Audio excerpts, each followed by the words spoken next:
Right, said Fred, both of us together, one each end and steady as we go.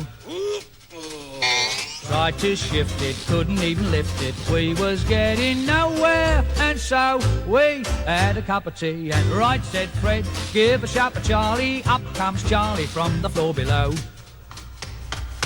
After straining, even and complaining, we was getting nowhere, and so we had a cup of tea, and Charlie had a think, and he thought we ought to take off all the handles and the things what held the candles, but it did no good. Well, I never thought it would. All right, said Fred, have to take the feet off to get them feet off, wouldn't take a mo.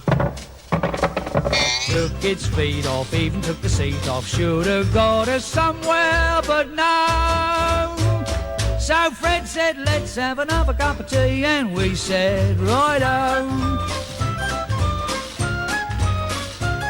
All right, said Fred, have to take the door off, need more space to shift the so-and-so.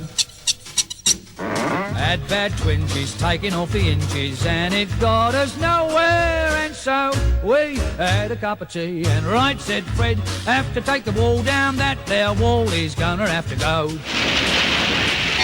Took the wall down, even with it all down, we was getting nowhere, and so we had a cup of tea, and Charlie had a think, and he said, look Fred, I got a sort of feeling, if we remove the ceiling with a rope or two, we could drop the bladder through. All right, said Fred, climbing up a ladder with his crowbar, gave a mighty blow.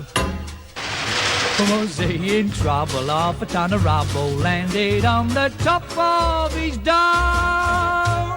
So Charlie and me had another cup of tea, and then we went home. I said to Charlie, we'll just have to leave it standing on the landing, that's all. You see, the trouble with Fred is he's too hasty. Now, you never get nowhere if you're too hasty.